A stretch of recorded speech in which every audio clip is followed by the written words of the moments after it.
আজকের ভিডিওতে থাকবে বুটের হালুয়ার সহজ রেসিপি এবং শবে বরাতে কি কি আয়োজন করলাম এবং ব্রয়লার মুরগিকে কিভাবে রান্না করলে পুরোপুরি স্বাদ আসবে দেশি মুরগির। তাহলে চলো শুরু করে দেওয়া যাক আজকের এই ভিডিওটি।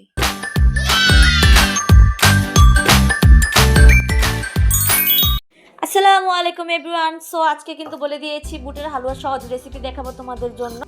রান্না করবো সিম্পল ভাবে, বাট টেস্ট হবে পারফেক্ট এবং স্বাদে অতুলনীয়। এই হালুয়াটির মেন ইনগ্রিডিয়েন্ট কিন্তু হচ্ছে বুটের ডাল। সো সারা রাত ধরে ডালটি আমরা ভিজিয়ে রেখেছি এবং ধুয়ে নিয়েছি। এখন এগুলোকে সিদ্ধ করে নিব। সিদ্ধ করে একটি পাটায় অথবা ব্লেন্ডারে ব্লেন্ড করে নিব। মনে রাখতে হবে পেস্টটা কিন্তু একদম মিহি হতে হবে। একটি প্যান গরম করে নিব এবং তাতে পরিমাণ মতো গরম মশলা দিয়ে দিব।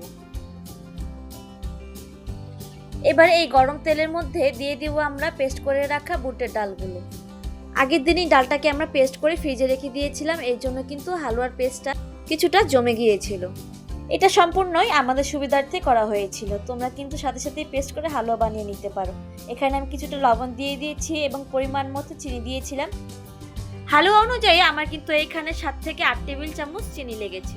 হালুয়া বানানোর ক্ষেত্রে মনে রাখতে হবে হালুয়া যেন কখনোই নিচে না লাগে, এতে করে কিন্তু টেস্টটা নষ্ট হয়ে যায়। এখানে আমি কিন্তু একটি স্পেশাল ঘি ইউজ করব, যা আমি তোমাদেরকে আগে ভিডিওতে বলেছিলাম। বাজারে সাধারণ ঘির তুলনায় এই ঘিটার টেস্ট কিন্তু অনেক ভালো এবং ঘ্রাণ অনেক ভালো ছিল। এই ঘিটা আমরা স্পেশালি রাজশাহী থেকে এনেছি আমাদের খাওয়ার জন্য। সো মোটামুটি যখন হালুয়াটা এই পর্যায়ে এসে পড়বে, যখন প্যান থেকে হালুয়াটা আলাদা হয়ে যাবে, তখন কিন্তু আমরা হালুয়াটা নামিয়ে নিব চুলা থেকে। এবার একটা প্লেট বা ট্রেতে হালকা করে একটু ঘি মাখিয়ে নিব এবং সেটার মধ্যে কিন্তু হালুয়াটা আমরা ছড়িয়ে দিব। ঠান্ডা হওয়ার পর হালুয়াটা আমরা কাটিং করে নিব। হালুয়াতে আমরা যত বেশি ঘি ইউজ করব ততই কিন্তু স্বাদ আসবে, সেই জন্য কিন্তু আমি হালুয়াটা ছড়ানোর সময় উপরে কিছুটা ঘি দিয়ে দিয়েছিলাম। এখানে আমি ভেজে রাখা বাদামগুলো ছড়িয়ে দিয়েছি। তোমরা তোমাদের ইচ্ছে মতো যত কিছু তত বাদাম বা কিশমিশ ইউজ করতে পারো। আর এই বাদামগুলো কিন্তু আমি কালকেই ঘি দিয়ে ভেজে রেখেছিলাম ক্রাশ করে। সো খুবই সিম্পলি ভাবে কিন্তু আজকে আমি আমার এই বুটের হালুয়াটা বানিয়েছি, যারা নতুন রাঁধুনি আছো, বিগিনার্স যারা, তাদের জন্য। সো আমার হালুয়া রেসিপিটা কেমন হলো সবাই অবশ্যই কমেন্ট করে জানাবে। হালুয়াটা ঠান্ডা করে কিন্তু সেট করে নিয়েছি, এখন এগুলো কাটিং করে নিব। তোমরা তোমাদের ইচ্ছে মতো যে কোনো শেপ দিয়ে দিতে পারো হালুয়াতে, অথবা তোমরা কিন্তু লাড্ডুর মতো গোল গোল করে বানিয়ে নিতে পারো।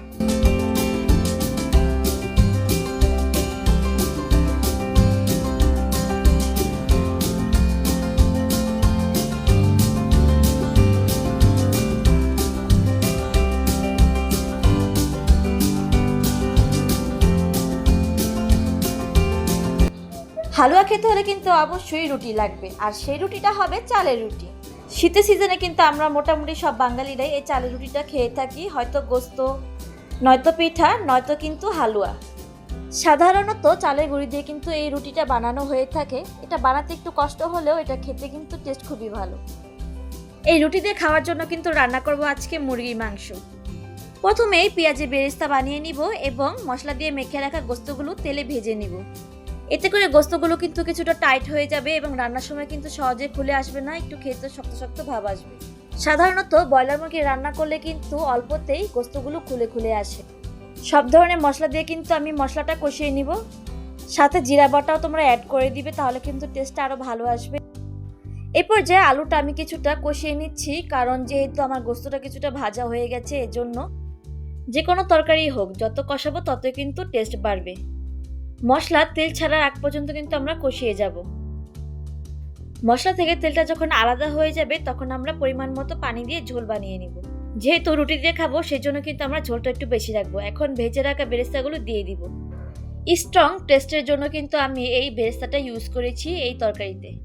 এতে করে গ্রেভিটা অনেক ঘন হবে এবং বেরেস্তার একটা ঘ্রাণ আসবে। এই পর্যায়ে আমরা জিরা গুঁড়ো দিয়ে দিব এবং এক্সট্রা ঝালের জন্য কাঁচামরিচ অ্যাড করে দিব। আপুরা তোমরা চাইলেও কিন্তু এই রেসিপিটা বাসায় একবার ট্রাই করে দেখতে পারো এবং যদি ভালো লেগে থাকে অবশ্যই আমাকে কমেন্ট করে জানাবে। গোস্ত তরকারি খেতে গেলে কিন্তু একটু সালাদ না হলে চলেই না। সো আমি সুন্দর করে একটি প্লেট সাজিয়ে নিয়েছিলাম আমার জন্যে।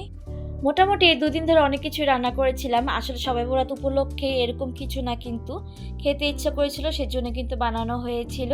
ইসলামে এমন কোনো নিয়ম নেই শবে বরাত উপলক্ষে কিছু রান্না করতেই হবে বা হালুয়া রুটি খেতেই হবে। কালকে কিন্তু আমি আমার চ্যানেলে গাজরের হালুয়া রেসিপি শেয়ার করেছিলাম। তোমরা যারা দেখোনি তারা স্ক্রিনে থাকা এই ভিডিওটি কিন্তু অবশ্যই দেখে নিও। আজকের জন্য আল্লাহ হাফেজ।